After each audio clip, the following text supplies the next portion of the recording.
Alice was just 12 when her world crumbled. Her parents, loving and hardworking, died in a car accident on their way back from a family trip.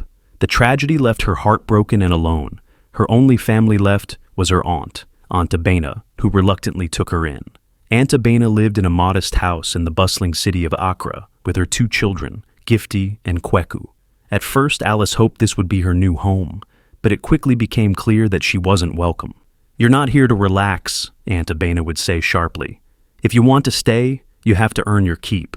She stopped Alice from going to school, saying that she could not afford her school fees. Alice became the family's unpaid servant. She woke up before dawn to clean the house, cook meals, and fetch water from the nearby tap. Gifty, a spoiled 15-year-old, often tossed her clothes on the floor and barked orders at Alice. Kweku, who was 13, would tease her endlessly. "Look at you," he sneered one day, "always scrubbing floors like a maid." Alice swallowed her pride and kept working. She had nowhere else to go. By the time she turned 18, the years of mistreatment had taken their toll. One morning, Aunt Abena called Alice into the living room.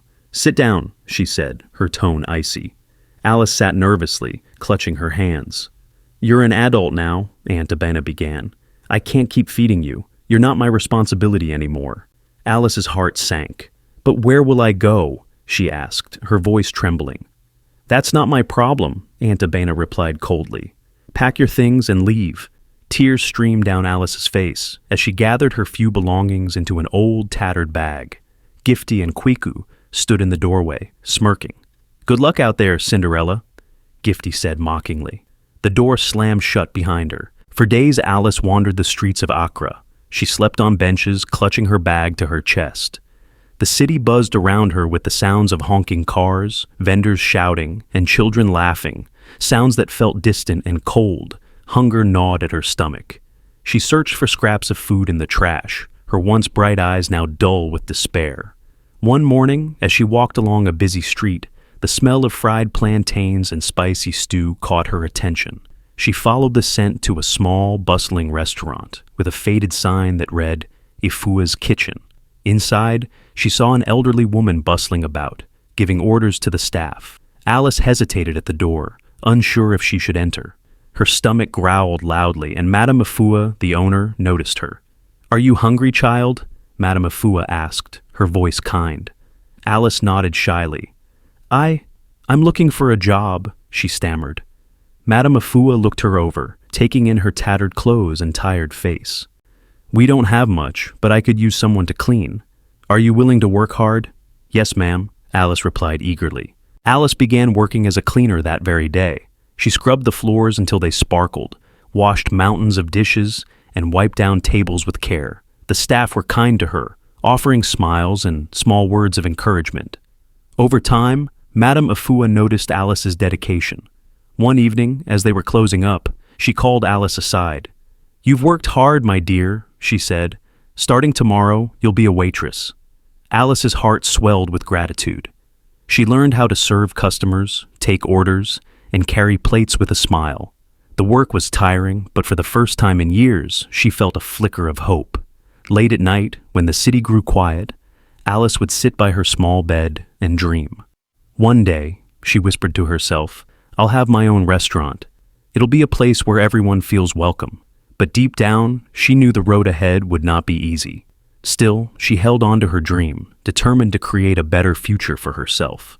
As she drifted off to sleep, her heart held a fragile hope, a hope that life might finally have something good in store for her. Alice had been working at Ifua's Kitchen for a year when an unexpected opportunity arose.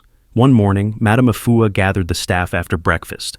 "Listen up," she began, her voice firm but warm.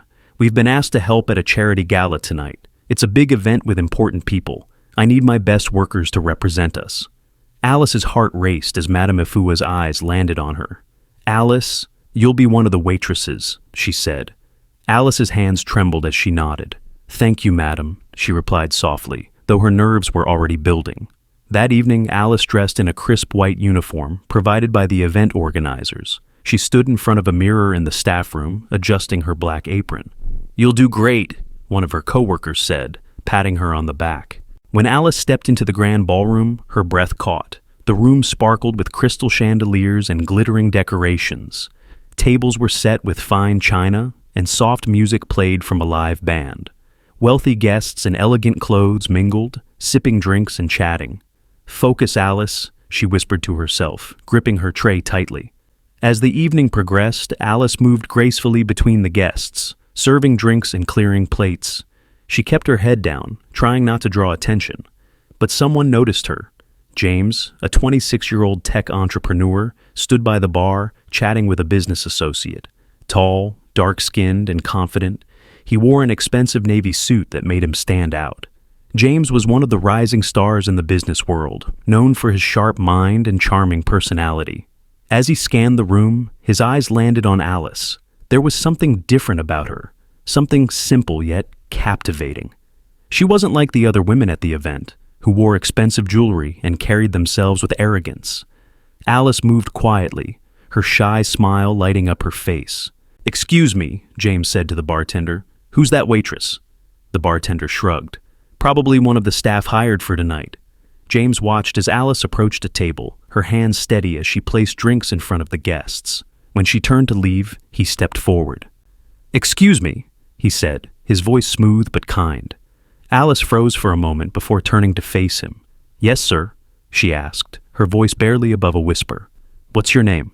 "Alice," she replied, her eyes meeting his briefly before darting away. James smiled. "Alice," he repeated. "That's a beautiful name." Alice didn't know how to respond. She wasn't used to receiving compliments, especially from someone as polished as James. "I'm James," he continued, extending his hand. Hesitantly, Alice shook it. His grip was firm, yet gentle. "I've never seen you at an event like this," James said, trying to keep the conversation light. "Do you work here often?" Alice shook her head. "No, I work at a small restaurant. I'm just helping out tonight." Their conversation was interrupted as another guest called for Alice to bring drinks. She gave James an apologetic look before hurrying away. Throughout the evening, James couldn't stop thinking about her. There was an innocence and humility in Alice that intrigued him. Later that night, as the event wound down, James found her again near the staff room. "Alice," he called softly. She turned, surprised to see him again. "I just wanted to say you're different," he said. "In a good way." Alice felt her cheeks heat up. "Thank you, sir," she said, unsure of what else to say. "Call me James," he corrected with a smile. They stood there for a moment, the noise of the event fading into the background. For the first time in years, Alice felt seen, not as a servant or a burden, but as a person. Before the night ended, James offered to give her a ride home. Hesitant but curious, Alice agreed. The drive was quiet at first, but James's warm demeanor put her at ease. They talked about their lives, Alice shared her struggles, and James opened up about his journey to success. One thing led to another, and that night, in a moment of vulnerability, they shared an intimate night together. For Alice, it felt like a dream, something she never imagined could happen to someone like her. By the time the sun rose, James was gone, leaving Alice to wonder if their paths would ever cross again. She returned to her small room, clutching the memories of the night tightly, not knowing how much her life was about to change. Weeks after the gala, Alice's life began to change in ways she never expected. For days, she had been feeling weak and nauseous. One morning, while scrubbing the counters at the restaurant, dizziness overwhelmed her. She stumbled slightly, catching herself on the edge of the table. Madame Efua, who had been watching her closely, approached with concern. "Alice, are you feeling all right? You look pale." Alice hesitated, forcing a weak smile. "I'm fine, madam, just tired." But Alice wasn't fine. Days later, after much hesitation, she visited a small clinic near her neighborhood. The doctor examined her, his tone gentle but firm. "Alice, you're pregnant." About 6 weeks along, her heart sank. She clutched the edge of the chair, her voice trembling. "Are you sure?" The doctor nodded. "Yes, you'll need to start taking care of yourself and the baby." Leaving the clinic, Alice felt both fear and disbelief. Her mind raced back to that night with James. She tried to contact him, but it was like trying to reach a shadow. James's life was guarded and his business circle impenetrable. She tried to get some information from the hotel where the charity event took place, but no one gave her any information. Alice returned to her room that evening, her thoughts heavy. The memory of James's warm smile and kind words now felt like a cruel illusion. He had moved on, engrossed in his empire, while she was left to deal with the consequences of their fleeting connection. The reality of raising a child alone felt overwhelming, and tears streamed down her face. That night, she confided in a friend, Lily, who came by after hearing Alice had been unwell. "Lily, I'm pregnant," Alice blurted out, unable to hold back anymore. Lily's eyes widened in shock. "Pregnant? Does James know?" "I've tried everything to reach him, but it's like he's disappeared," Alice said, her voice cracking. "I'll have to do this on my own." Lily hugged her tightly. "Alice, it won't be easy, but you're strong. You'll get through this." Alice decided to keep the baby, though the road ahead seemed impossible. When Madame Afua noticed her growing belly weeks later, she gently let Alice go. "This job is too demanding for someone in your condition," Madame Afua said. "Take care of yourself and the baby." Without a job, Alice struggled to pay her bills. She moved to a cheaper neighborhood, renting a tiny room in a rundown building. The walls were cracked, the roof leaked during storms, and the neighbors weren't exactly welcoming. From the moment she arrived, whispers followed her. Women in the compound gathered to gossip. "Did you hear? She's pregnant and has no husband in sight," one muttered. "She probably doesn't even know the father," another added with a laugh. Alice heard them, but chose to ignore their harsh words. She focused on finding work, taking on odd jobs like washing clothes, babysitting, and selling fruits at the market. Her belly grew, and with it came more judgment. One day, as she fetched water from the communal tap, a middle-aged woman named Auntie Akos, known for her sharp tongue, approached. "Alice, young girls like you should think before bringing children into this world," she said, shaking her head. "Where's the father? Or is he just another ghost?" Alice clenched her fists but kept her voice steady. "Thank you for your advice, Auntie, but I'll manage just fine." Some neighbors, however, were kinder. Auntie Abba, an elderly woman who lived next door, occasionally checked on Alice. "Don't mind those who talk too much," she said one afternoon, handing Alice a basket of vegetables. "They don't know your struggles." Alice smiled gratefully. "Thank you, Auntie Abba. It means a lot." Months later, on a rainy night, Alice went into labor. With no family to call and no money for a private car, she walked to the nearest clinic, stopping every few steps as contractions racked her body. Hours later, she gave birth to a healthy baby boy. When the nurse placed him in her arms, Alice wept. "Noah," she whispered, kissing his tiny forehead. "Your name is Noah. I'll give you all the love I never had." Noah became Alice's source of strength. Though life was hard, his laughter and small milestones brought her joy. One day, as Alice rocked Noah to sleep, she whispered, "I may not have much, but I'll work hard to give you a better life. You'll never feel unwanted, my son." Noah grew up in a home filled with love. Even though they had very little, Alice did her best to shield him from the harshness of the world. But by the time he was 10, Noah began to notice how hard his mother worked to provide for him. She often came home late, her hands rough and her body tired from cleaning houses and washing clothes for others. One evening, as they sat in their small living room, Noah looked at Alice, his big brown eyes filled with concern. "Mama, why don't I have a father like the other kids?" Alice froze for a moment, her hands trembling slightly as she folded laundry. "Noah, some families are different," she said softly. "It's just you and me, but that doesn't make us any less of a family." Noah nodded slowly, sensing the sadness in her voice. He decided not to ask again, not wanting to add to her worries. But deep down, he felt anger and resentment toward the father he had never met. Instead of dwelling on the absence of a father, Noah poured his energy into school. He was determined to make his mother proud and lift them out of poverty. Every day he studied hard, staying up late under the dim glow of a lantern. At school, he quickly became known as one of the smartest students. His teachers praised him, and his classmates admired his focus. When Noah brought home his report card with top grades, Alice's face lit up with pride. "You're amazing, my son," she said, hugging him tightly. "I know you'll do great things one day." By the time Noah turned 13, a new teacher, Mr. Robert, joined his school. Mr. Robert was young, kind, and passionate about helping his students succeed. He noticed Noah's potential right away. Through Noah, Robert met Alice during a parent-teacher meeting. He was moved by her resilience and dedication to raising her son, despite her challenging circumstances. Over time, Robert began quietly helping them in small ways, such as tutoring Noah for free. occasionally buying school supplies or offering words of encouragement to Alice when she seemed overwhelmed. After class one day, Mr. Robert called Noah aside. "Noah, your work is impressive," he said with a warm smile. "Have you thought about what you want to be when you grow up?"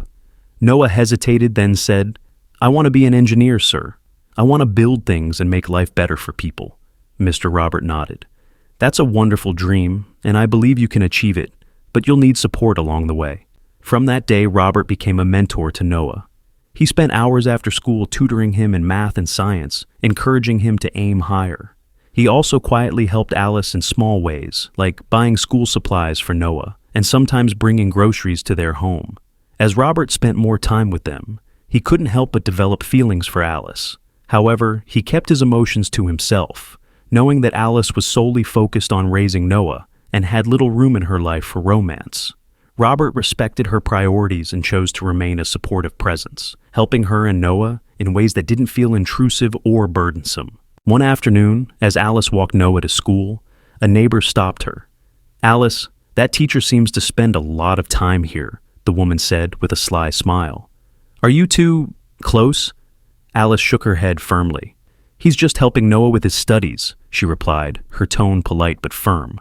But gossip spread in the neighborhood, as it often did. Some whispered that Mr. Robert had a hidden agenda. Others speculated that Alice was trying to trap him into a relationship. Alice ignored the rumors and kept her focus on Noah. One evening, after a long day of work, she sat with him at their small table as he finished his homework. "Mama," Noah said suddenly, looking up at her, "one day I'll make enough money to buy you a big house. You won't have to work so hard anymore." Alice smiled, her eyes glistening with tears. "Just do your best, my son. That's all I ask." As Noah grew older, the bond between him and Robert deepened. With Robert's guidance and his own determination, Noah began to dream of a brighter future, not just for himself, but for his mother too. Noah could hardly believe it when the acceptance letter arrived. The words "full scholarship" felt like a golden ticket out of the struggles he and his mother had endured for so long. Alice held the letter tightly in her hands, tears of joy streaming down her face. "You've done it, Noah," she whispered, her voice trembling. "You're going to make a better life for yourself, and for us." Packing for university was bittersweet. Their small apartment felt even smaller, with suitcases piled up in the corner. Noah folded his few clothes neatly, while Alice fussed over what he might need. "Don't forget your notebooks," she said, placing them carefully into his bag. "And take this sweater. It might get cold." "Mama," Noah said, smiling, "I'll be fine. You've prepared me for everything." As he zipped up his bag, he paused. "But what about you, Mama? You've given me everything. Now it's your turn to be happy." Alice laughed softly. "Seeing you succeed is my happiness, Noah. That's all I've ever wanted." Noah frowned, sensing there was more to say.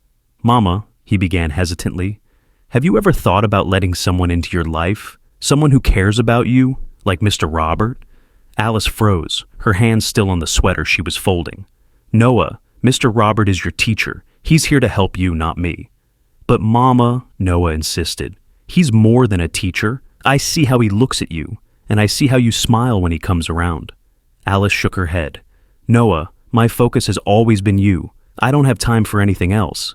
Noah didn't push further, but the idea stayed with him. He knew Mr. Robert wasn't just a kind teacher. He was someone who had been there for both of them, quietly supporting their little family in ways that went beyond the classroom.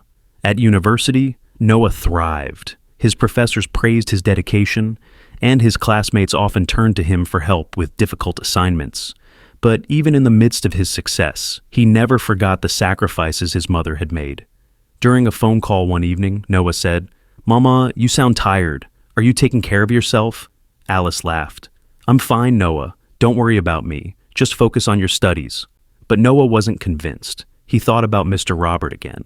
It wasn't just his kindness that stood out. It was the way he respected Alice, the way he seemed to genuinely care. The next time Noah visited home, he brought up the topic again. "Mama," he said during dinner, "Mr. Robert has been such a big part of our lives. Don't you think he deserves a chance to be more than just a family friend?" Alice sighed. "Noah, why are you so determined about this?" "Because I see how much he cares about you," Noah replied. "And because you deserve to be happy too. You've spent your whole life putting me first. Now it's time for you." Alice looked at her son, seeing the sincerity in his eyes. She thought about the years of loneliness, the nights spent worrying about the future, and she thought about Robert, his patience, his quiet strength, and the way he never asked for anything in return. "All right," she said finally. "I'll give it some thought." Alice didn't rush. She and Robert continued their friendship, sharing small conversations and moments that slowly grew deeper. One evening, after Noah had returned to school, Robert visited their home. "I've been meaning to tell you something, Alice," he said, his voice steady but nervous. "You've raised an incredible son, and through helping him, I've come to admire you, your strength, your kindness. I care about you, Alice." Alice was quiet for a long moment. Then she smiled. "Thank you, Robert. I care about you too. Maybe we could see where this goes." As weeks turned into months, their bond deepened. Alice felt a sense of joy she hadn't experienced in years. When Noah returned home for the holidays, he noticed the difference immediately. "Mama, you're glowing," he teased, giving her a knowing smile. Alice laughed. "Don't get any ideas, young man. I'm just happy to have you home." But Noah knew better. He hugged his mother tightly. "I'm proud of you, Mama. You've given me everything. Now it's your turn to be happy." With Robert's love and Noah's success, their small family grew stronger. For the first time, Alice allowed herself to dream, not just for her son, but for herself. Noah, now a handsome young man, had graduated from the university with honors and secured an internship at a top tech company owned by a successful businessman he admired greatly. His mother, Alice, beamed with pride as she watched her son achieve what once seemed impossible. For Noah, this was the beginning of a bright future, and he was determined to excel. The company, Global Tech, was led by James Mensah, a renowned entrepreneur known for his sharp mind and commanding presence. When Noah first met James during a team meeting, he couldn't hide his excitement. James was everything Noah aspired to be: confident, respected, and successful. "Good work on the report, Noah," James said after reviewing his latest project. "You have a sharp eye for detail. Keep it up." "Thank you, sir," Noah replied, his face lighting up. Praise from James felt like winning a medal, but James couldn't shake an odd feeling. Every time he interacted with Noah, something about him felt strikingly familiar. The way he spoke, his mannerisms, even his smile. James brushed it off initially, but the thought nagged at him. One evening, James sat alone in his office, going through Noah's personnel file. He saw the young man's background, raised by a single mother, no mention of a father. A name caught his attention: Alice. Memories of a fleeting night from years ago surfaced. Could it be? James hired a private investigator to confirm his suspicions. Days later, the report arrived, and the truth left him reeling. Noah was his son. James leaned back in his chair, stunned. He thought of his life now, his booming business, his luxurious lifestyle, and his fiancée Naomi, who was the epitome of sophistication. Everything had been going perfectly. He never imagined that a night of passion years ago would come back to him like this.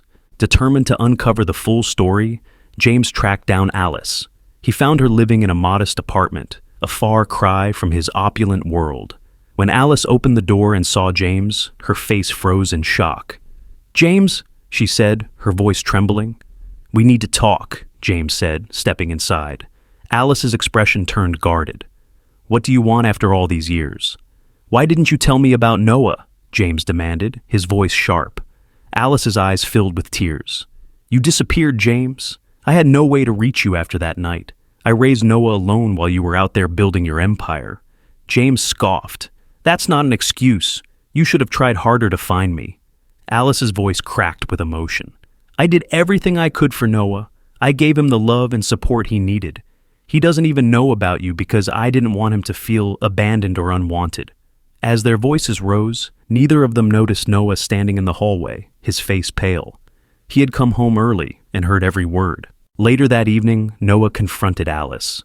"Mama, is it true? Is James Mensah my father?" Alice hesitated, her eyes full of sorrow. "Yes, Noah. I wanted to tell you, but I didn't know how. I didn't want you to feel hurt or rejected." Noah's voice trembled. "So, the man I've admired all this time, the man I work for, is the same man who abandoned us? How could he do that?" Alice reached out to comfort him. I know this is hard, Noah, but you've come this far without him. Don't let this change who you are. The next day at work, Noah could barely focus. Seeing James now felt different. A mixture of admiration and anger churned within him. Meanwhile, James was wrestling with his own guilt and confusion. He wanted to connect with Noah, but didn't know where to begin. For Noah, the revelation had changed everything. The man he admired was now the man he resented most. And for James, the perfect life he had built was beginning to crack. James desperately tried to reconnect with Noah after discovering the truth about their relationship. He called him into his office one afternoon. "Noah," James began, his tone softer than usual, "I know I've made mistakes. I wasn't there for you or your mother, but I want to make things right." Noah, sitting stiffly across from him, replied coldly, "You can't erase years of pain with a few words, Mr. Mensah. My mother and I survived without you. We don't need you now." James sighed, frustration and guilt washing over him. "I just want a chance, Noah."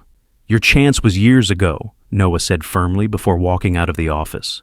Meanwhile, Naomi, James's glamorous fiancée, noticed his preoccupation with Noah. She grew suspicious, especially when she overheard James on the phone, talking about making amends with Alice. Naomi decided to dig deeper, hiring a private investigator to uncover the connection between James, Alice, and Noah. When the report arrived, Naomi was stunned to learn the truth. Noah was James's son. Panic set in as Naomi realized what this could mean for her future.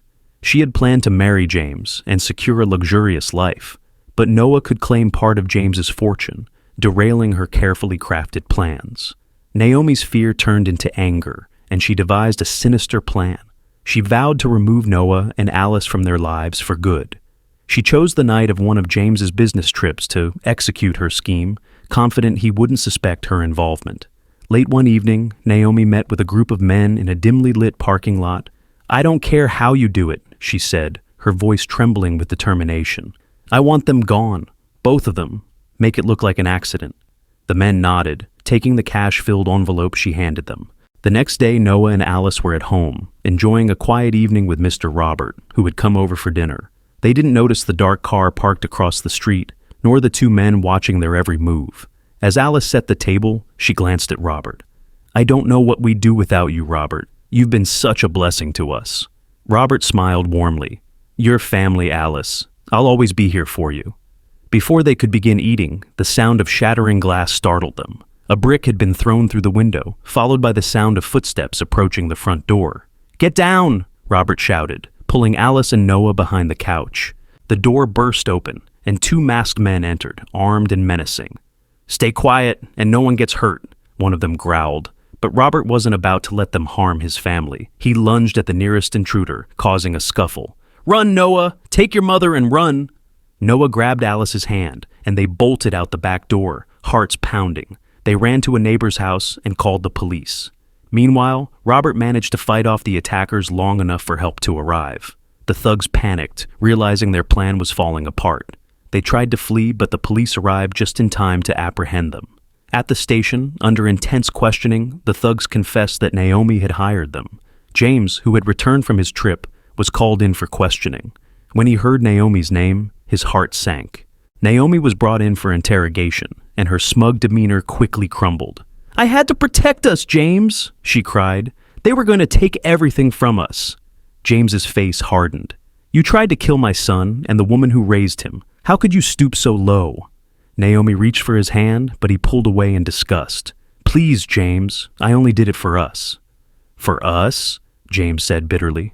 "There is no us anymore." The police arrested Naomi, and she was charged with attempted murder and conspiracy. James, overwhelmed by the betrayal, ended their engagement immediately.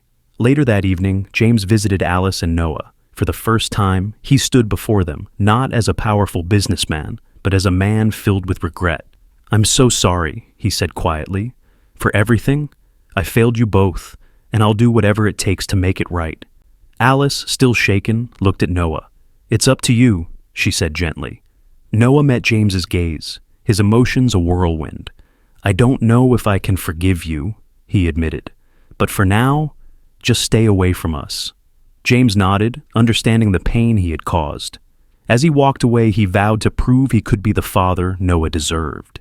The grand ballroom was filled with the sound of clinking glasses and cheerful chatter. The annual company event was in full swing, with employees and executives mingling under glittering chandeliers. Noah adjusted his suit jacket nervously. It was his first time attending such a high-profile event, and he felt a mix of excitement and unease. He kept his distance from James, who was busy speaking to a group of senior executives. Though their relationship had started to thaw, Noah still carried the weight of years spent without a father.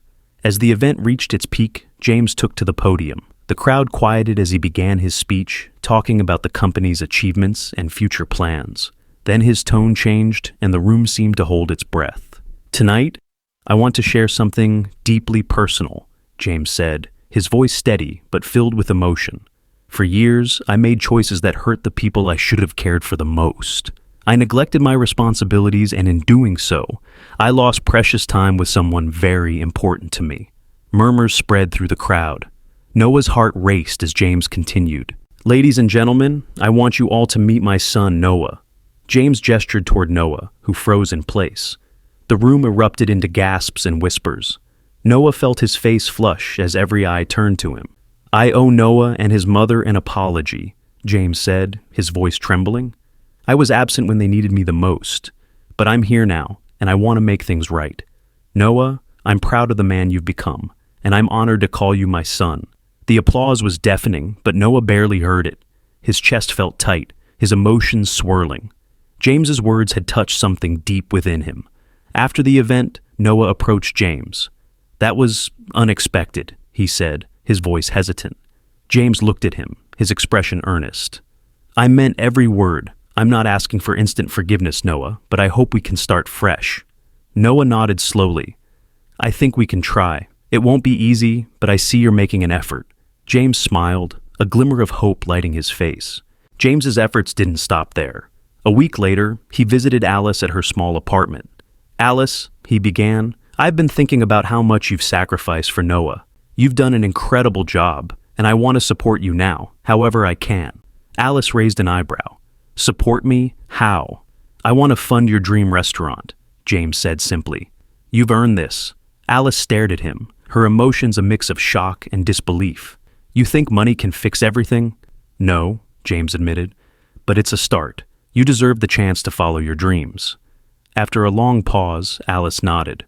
"All right, I'll accept your help, for Noah's sake."